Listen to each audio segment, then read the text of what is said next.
मित्रों, मनुष्य का जीवन एक अजब पहेली है। व्यक्ति सोचता है, प्रयास करता है, पूरा जीवन जीता है, लेकिन कब कैसे बीत जाता है उसे समझ ही नहीं आता। किसी विद्वान ने बहुत सुंदर बात कही है, दौलत की भूख ऐसी लगी कि कमाने निकल गए। जब दौलत मिली तो हाथ से रिश्ते निकल गए। बच्चों के साथ रहने को फुर्सत न मिल सकी, फुर्सत मिली तो बच्चे कमाने निकल गए। जिंदगी की इस उहापोह को में कैसे हम अपने दृष्टिकोण का विकसित करें, इसको रेखांकित करते हुए एक बहुत प्यारी सी कहानी अपने शास्त्रों में कही गई है। कहते हैं, एक बार सुखदेव जी, जो श्रीमद् भागवत के महान वक्ता थे, कथा कह रहे थे। राजा जनक मुख्य अतिथि और उसके बाद अन्य तमाम सारे साधु संत भी नित्य कथा सुनने आते थे। बहुत सुंदर प्रसंग चल रहे थे। इसी बीच संयोगवश ऐसा कुछ हुआ कि राजा जनक को थोड़ा विलंब हो गया। तो राजा जनक जब तक नहीं आए तो उन्होंने कथा प्रारंभ नहीं की। साधु संतों ने कहा भी, अच्छे अच्छे विद्वान संत थे, पहुंचे हुए संत थे, उन्होंने कहा मुनिवर कथा शुरू करिए ना। बोले श्रोता आ जाए फिर शुरू करें।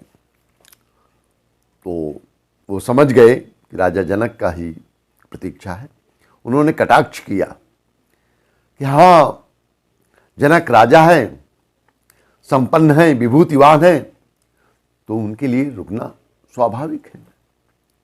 सुखदेव जी भी समझ गए, किंतु महान व्यक्तियों की ये स्वभाव होता है कि वो किसी बात का तुरंत उत्तर नहीं देते, वो घटनाक्रम के हिसाब से उत्तर देते हैं। तो कहते राजा जनक आए, कथा प्रारंभ हो गई, बहुत अच्छी। एक आध दिन की बात है, कथा बहुत सुंदर चल रही थी। सारे श्रोता राजा जनक सहित बैठे हुए थे। उतने में क्या देखते हैं कि पीछे नगर में शोर मचा और आग लग गई है। राजा ऐसा दिखाई पड़ा वहां से कि राजा का महल भी जल रहा है, साधु संतों की झोपड़ियां भी जल रही हैं, सब कुछ जल रहा है। शोर सुन करके व्यवधान होना स्वाभाविक था, किंतु सुखदेव मुनि कथा उसी प्रकार से कहते रहे और राजा जनक उसी प्रकार सुनते रहे। किंतु साधु संतों ने जैसे ही अपनी झोपड़ी जलती देखी, वो तुरंत सब उठ करके भागे। और संयोग की बात, जब वहां पहुंचे तो क्या देखते हैं कि अरे वो तो सब माया थी। कहीं कोई आग नहीं लगी थी, कहीं कुछ नहीं था, सब कुछ यथावत सुरक्षित था। लौट करके साधु संत महात्मा आ गए। कथा फिर उसी प्रकार से चली रही थी, कथा में बैठ गए, किंतु मन ही मन कहीं बहुत लज्जित हुए कि देखो, जनक का साम्राज्य जल रहा था, महल जल रहा था, उनको कोई वो नहीं हुआ, और हम एक लंगोटी के लिए अपने कुछ थोड़े से संसाधनों के लिए कथा छोड़ करके भाग गए। तो धीरे से सुखदेव मुनि ने कहा, संतगणों, आपको शायद उत्तर मिल गया होगा उस दिन के प्रश्न का। राजा जनक सामान्य नहीं है, वो वस्तुतः वीतरागी हैं। उनको ये सारा राजपाट, सारा कार्य करते हुए भी वो कहीं बहुत ऊपर है। बात आई गई हो गई। कुछ दिन बाद वरिष्ठ संतों का प्रतिनिधि मंडल गया और राजा जनक से पूछा, हे राजन, आप तो महात्माओं के महात्मा हैं, हम सब जिन्होंने इसके लिए जीवन दे दिया है वैराग्य के लिए, आप सबसे एक विनम्रता पूर्वक आपसे एक प्रश्न पूछना चाहते हैं। आपने ये स्थिति प्राप्त कैसे की? इसका रहस्य क्या है कि आप इस सारे संसार का संचालन करते हुए भी, राजपाट का सब कुछ देखते हुए और उससे निर्लिप्त रहते हैं? राजा जनक ने कहा, ठीक है, हम लोग वार्ता करेंगे, अभी आप विश्राम करिए।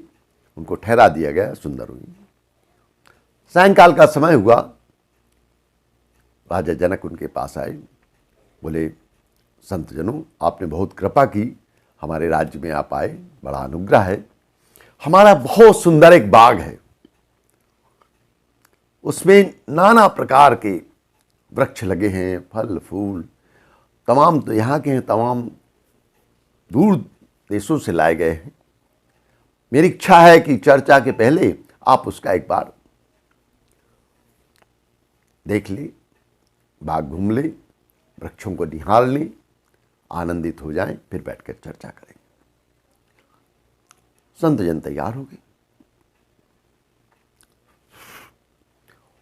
पहुंचे, लेकिन दरवाजे पर ही दरबान ने रोक लिया।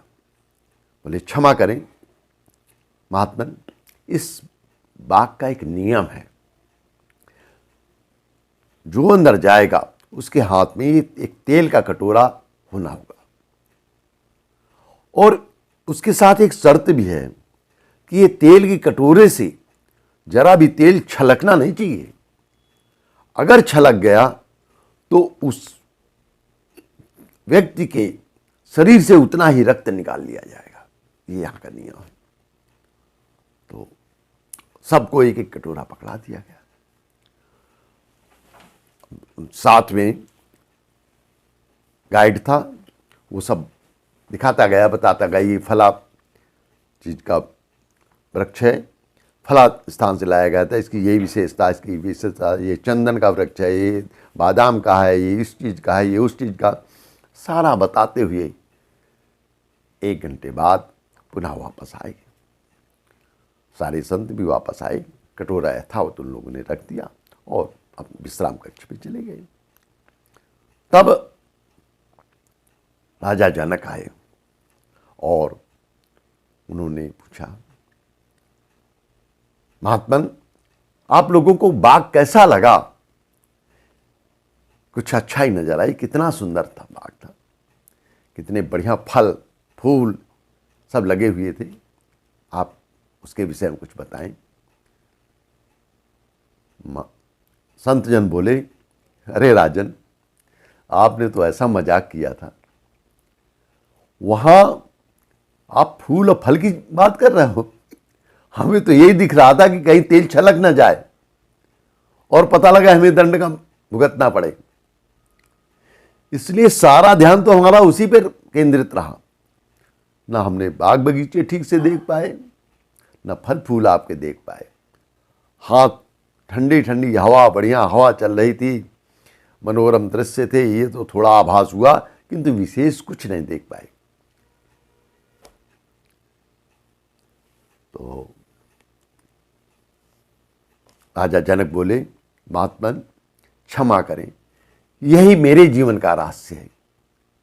मेरे हाथ में भी ईश्वर ने एक कटोरा दिया है, वैराग्य का, आत्मज्ञान का, और हर समय मैं सावधान रहता हूं कहीं ये छलक न जाए। मेरा आत्मज्ञान, मेरा वैराग्य कहीं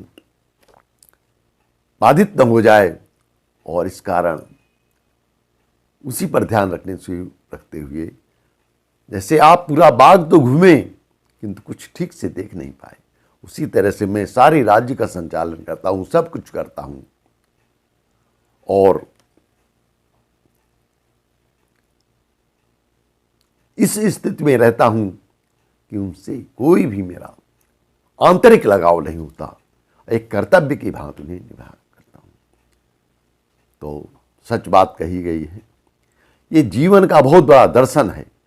हम अपने जीवन लक्ष्य, अपनी आत्मशक्ति, आत्मबल और हमारे अपने अंदर समाहित दिव्य तत्व को यदि ध्यान रखें तो जीवन में ये तमाम सारी भूलों से हम बच सकते हैं और जीवन लक्ष्य को प्राप्त।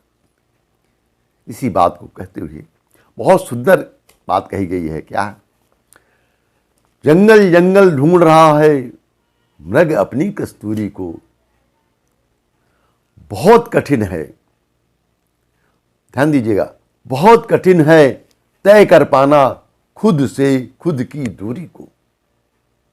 हमारे अंदर परमात्मा समाहित, उसका अंश समाहित है, किंतु हम उसको नहीं पा पा रहे और संसार में उसको ढूंढ रहे हैं। हम सबकी जीवन यात्रा सफल हो, आत्मज्ञान की ओर बढ़े, इसी भावना के साथ बहुत बहुत शुभकामनाएं।